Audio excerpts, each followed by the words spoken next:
that she's got the taste in her mouth, she's gone from bitter to bold. Get bothered, you oughta get bothered about it. Get bothered about it, you oughta, 'cause I am. Get bothered about it, you oughta, 'cause I am. Do you remember your former self? Would she be bold in command?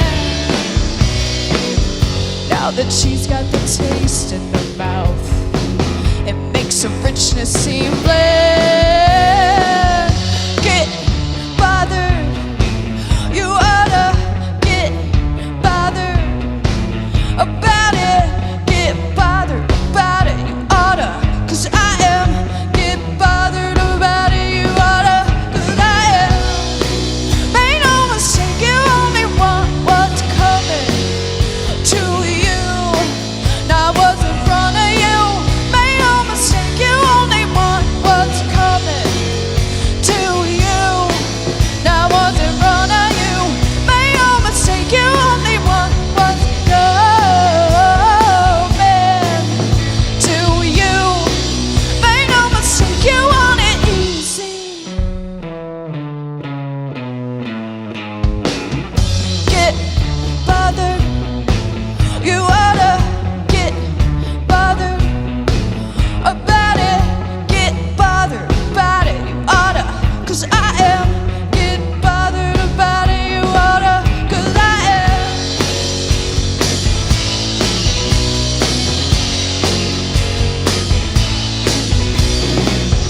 Do you feel the best? Do you feel the best? Do you feel the best? Do you feel the best?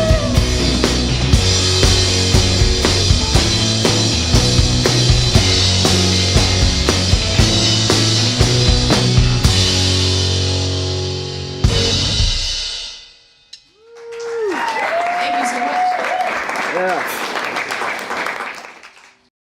Hello and welcome to the Lingua Musica show, where music is the universal language. I'm Joe Kendrick, very glad to be back at Moonlight Mile studio in the heart of the Southern Appalachians near Asheville, North Carolina, as we welcome Emily Easterly, her husband Jay, to the show tonight. They're performing with their trio, a lot of music from their recent EP, Get Bothered.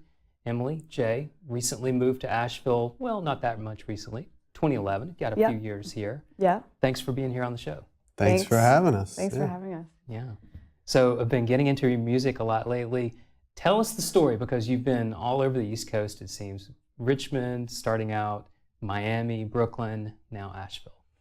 I mean, I guess I'm from Richmond, Virginia originally, so kind of started off there, you know, played some shows in high school and that kind of thing, and then went to college in Miami and really kind of cut my teeth a bit down there, which was interesting because playing live, because it wasn't quite the music scene that was, you know, interested in singer-songwriters all the time necessarily, but in a way it was kind of good because I felt like, you know, I could find like a little niche and, you know, find like a crowd of people that were interested in that kind of music. So played a bunch of shows when I was down there in college, and then went home for a year after school. Jay and I met, and Jay was in a band in Richmond for a bit called the Family Swaggards.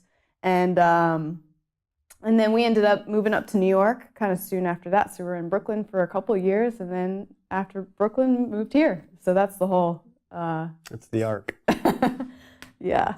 So was it in Brooklyn that you became full-time in music?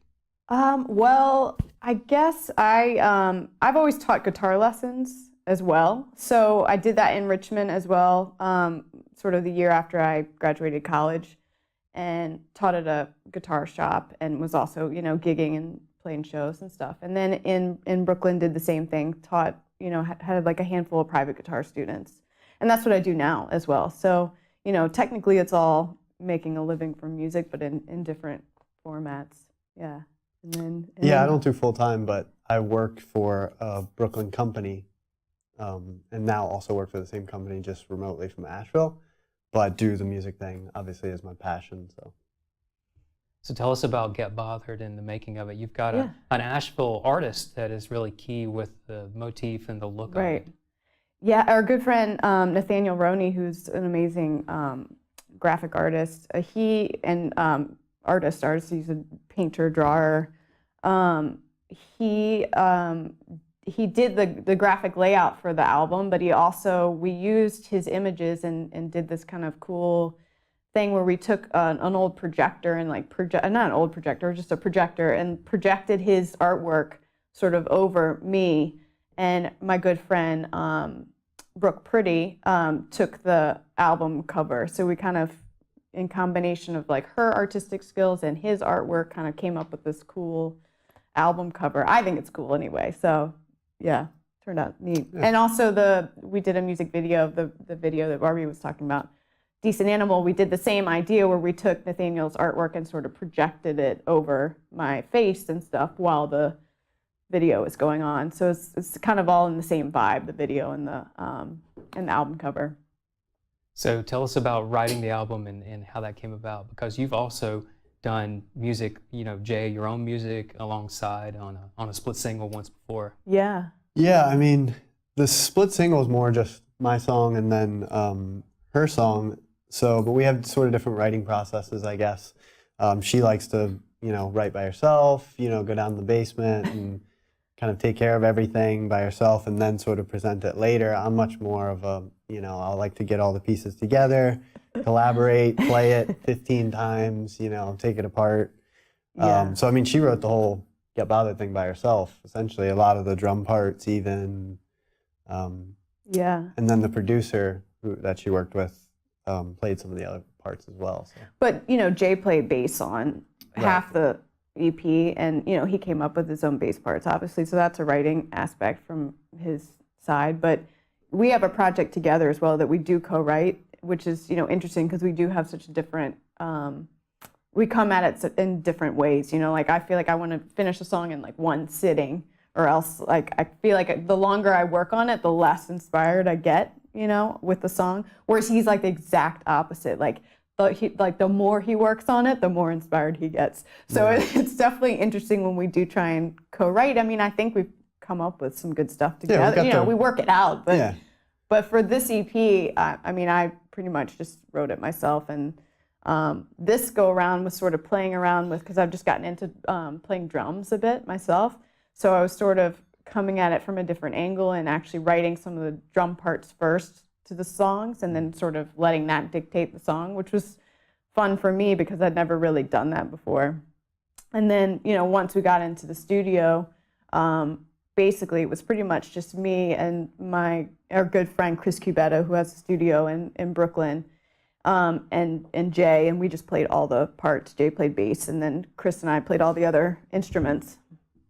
So a lot of the themes in the record, I wonder where you're coming from with some of the lyrics, especially because, obviously being in a rock and roll setting and being a woman in music, period, right. You've got to have a little moxie. But, thinking about things like the Wrecking Ball song where I'll be your wrecking ball, you be my crane. Right. And then Decent Animal and the horses. What's the horses? Oh, yeah. Horses Running. Some wild. Right. I guess I was kind of the Horses Running one. Yeah, Horses Running, I have a pretty specific, angle on that one, which was one of my favorite artists ever is Mark Linkus, who goes under the name Sparkle Horse. And he passed away maybe 3 years ago. And so that song is like, I think it was sort of the anniversary of his death. I wrote that about a year ago, actually, because he passed away in March, maybe 3 or 4 years ago. And that song was like a specific sort of homage to him. So, I don't know if all my songs are that specifically about someone or something, but that one is, and it has a lot of like references to his songs and that kind of thing. Obviously, the Horses Running thing is like Sparkle Horse, But and clearly, Wrecking Ball is a homage to Bruce Miley Springsteen Cyrus. And Bruce and Miley Springsteen. Cyrus, yeah. And anyone else with a song called Wrecking Ball. Yeah, so these are not strictly autobiographical. No, no. Well, tell us about your first record, because you paired up with guitarist for Cracker, right? And a couple other big names. I did. That. Yeah, I really lucked out. I mean, my first so it's an EP, I guess, because there's only 6 songs on it. But it was actually my senior project that I did in high school, because my school let us take a couple weeks out of our senior year and go do whatever we wanted to do. So I had actually interned at this recording studio in Richmond called Sound of Music, and one of the co-owners is David Lowery from Cracker. So when I came back for my project and wanted to record some songs, you know, I think they were just kind of, you know, like Johnny Hickman, who's a guitarist from Cracker, was like there in town hanging out one day, and they just said like, you want to play guitar on this one song? So he laid down a solo. I mean, it's all just luck, you know. I was just lucky that he just happened to be around and did it. So it was very cool, especially me just being, you know, like 18 years old and having a blast, just recording in a really nice studio with really awesome musicians. So I was lucky. That studio is a bit of an institution, I guess, in Richmond as well. Yeah. A lot of those guys all work there and hang out there. So yeah. So it was all just luck. So after Brooklyn, Asheville, it's always amazing to see how popular this region, Asheville, Right. is getting. And people just seem to flock here, either to visit or to live. Right. And it's becoming a real darling culturally. Yeah. Why Asheville, and what makes it the place that you wanted to be? You know, it's cheaper, it's nicer, it has a very strong artistic culture. It's in the South, but it's not the South. It's not your usual South. It's not the stereotypical yeah. South that some people think about. So yeah, it just made sense, and we just went for it. I, anyway, moved to New York not thinking I would be there for the rest of my life anyway. You know, I knew I would just probably be there for a time, and like loved it and had a great time, and maybe could have done a little bit longer up there, but I think, ultimately I think we were ready to move on and do something different. And, you know, for all those reasons, I think Asheville was just attractive, because I think people are also really supportive of like the arts and It's music. not as much of here. a game in terms of you got to be out there hitting the streets, convincing everyone to, consume what it is you're offering. You know, you don't need to rent rehearsal spaces. If you have a house, you can obviously set up your stuff there, which we were fortunate enough to find here. Yeah. You know, so all those sort of logistical pieces just kind of make it easier to do what you want to do in the moment. So tell us about being the married couple in a band and managing. We got Andy here tonight. You're going to see him playing drums in the trio. But tell us a little bit about the dynamics of working together, being a married couple. Yeah, I mean, I think, he's a pretty laid-back guy, so, he probably puts up with my antics a bit, but I don't know. I think it's always been pretty easy working together. Antics. Real diva. No, I'm kidding. Yeah, I mean, we're both laid back. It's not much of an issue. I think we kind of respect each other's approach to music. We met and dated for a long time before we really started playing together. That's true, yeah. So I think at first it was more of just a supportive, like, hey, why don't you sing with me on this one song? So it gradually, we didn't do the VAMD thing until we lived in New York, a good 5 or 6 years into our relationship. Yeah. So, and, when we were both relatively young, it's one of these things that you don't necessarily want to just like, let's start a band together and then just ruin our whole relationship, So we went at it cautiously, but also organically. Yeah. It's the VAMD thing is the Virginia, Maryland. Right. Yes. Yeah, that's our other project I'm from together. Maryland. She's from Virginia. Yeah. The logo has the nice Potomac River. In between there. Yeah. Well, since Get Bothered has come out, do you have anything else on the near horizon? Are you recording? I know you're being featured pretty promeminently at All Go West coming up. Yeah, well, I'm excited to play that, so that'll be fun. That's June 7th, All Go West Fest. I love recording, so I'm always up for doing another recording if I can, So hopefully, maybe next year or so I'll get back into the studio. I don't have any immediate plans right now, and then just playing shows. I think that's kind of the goal right now. We've been here for a couple years, and we're just starting to really become really good friends with some of the other musicians in town. So I think we're just focusing more on that sort of relationship side of meeting people and hanging out with them and supporting what they do and thinking about what we want to do. Now that we have our home set up in a good place at this point. Just take it from there. Yeah. Outside of teaching and playing music, is there anything else like a hobby or anything else you really love to do? We're music nerds. Yeah. If you Buy saw our lots of place, we records. have tons of stuff all over the wall. Way that- too many records, CDs. Yeah. I'm a huge Beatles fan, so I recently had to sort of clean out my old room at my parents' house, which was kind of embarrassingly wall to ceiling, floor to ceiling Beatles posters. You've not seen and- anything.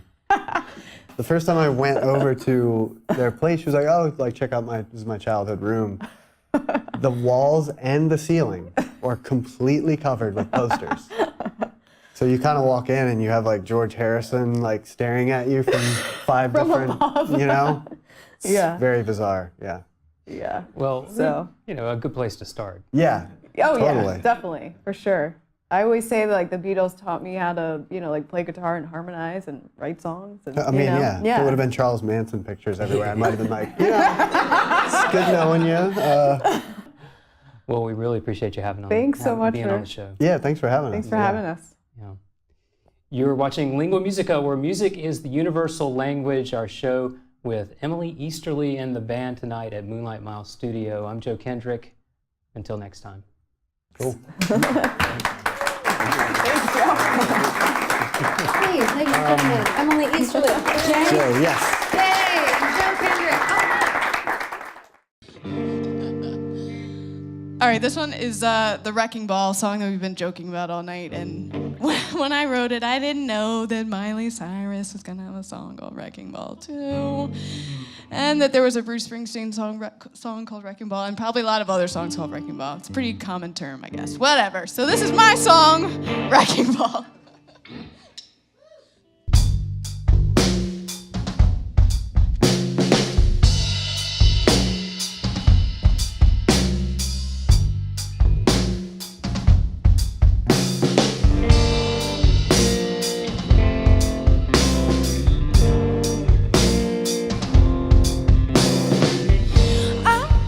Myself into this room.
I got a postcard from someone I thought I knew.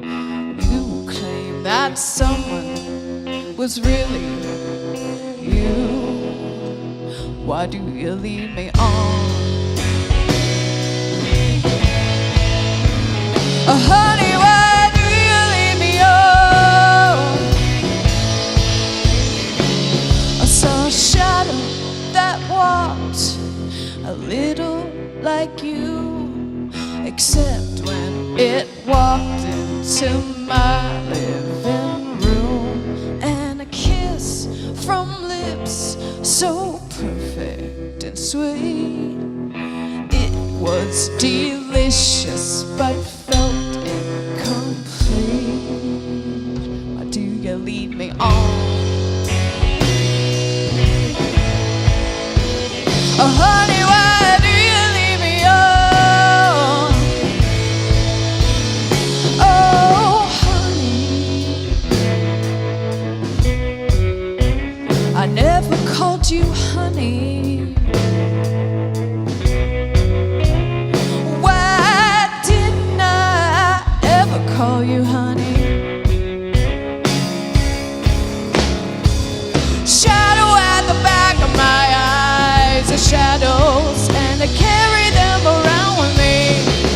Shadow at the back of my eyes, you said you'll never get anywhere like that.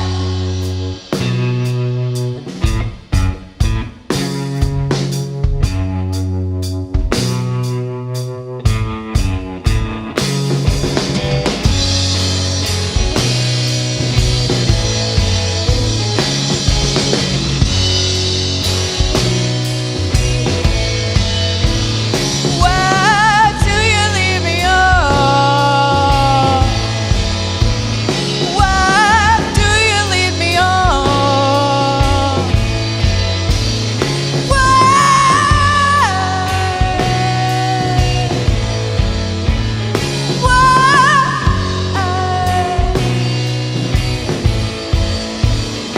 Oh,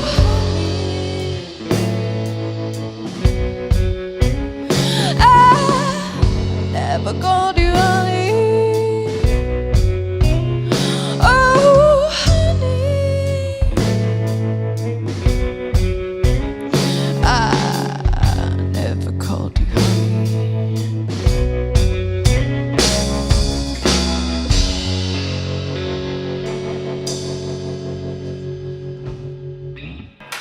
Thank you. Right.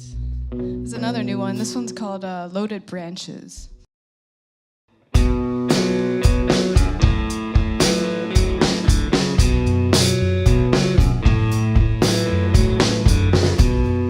Why do you break like a tree with loaded branches?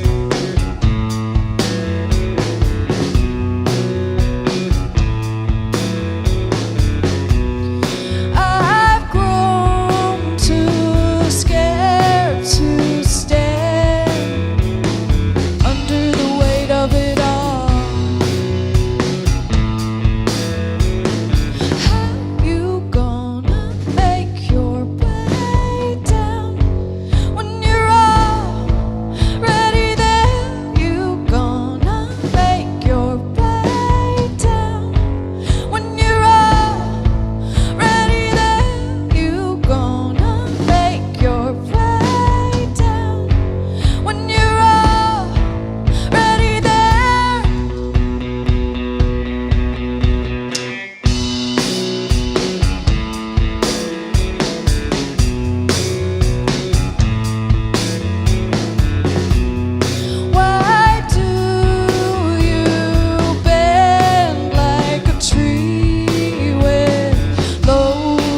through the heart.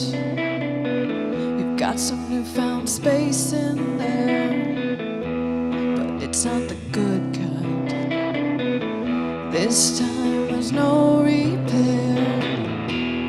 Why in the world would you keep horses from running? Why in the world would you ever let them drown?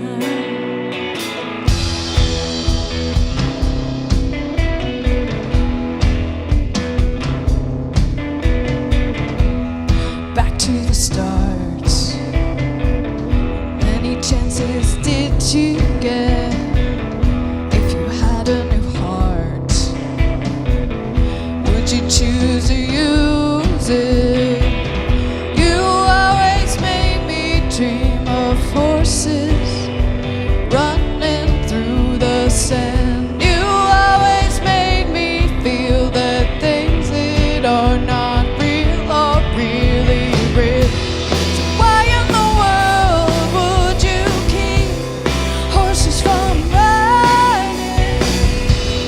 Why in the world would you ever let them drown?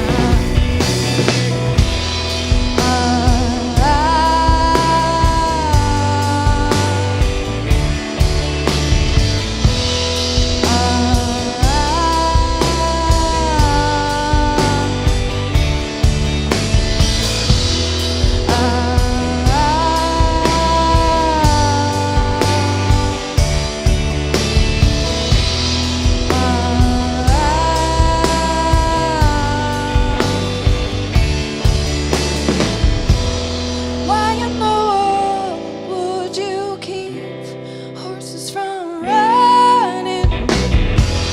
Why in the world would you ever let them drown? Don't let them to the water if you know that they're gonna drown. Don't lead them to the water if you know they're gonna drown.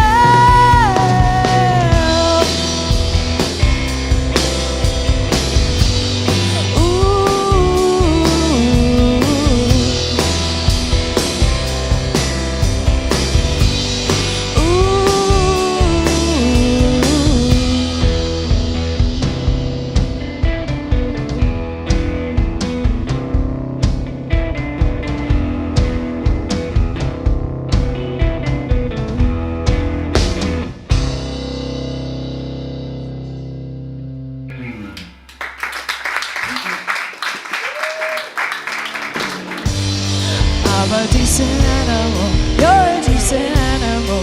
Where do decent animals go? I'm a decent animal, you're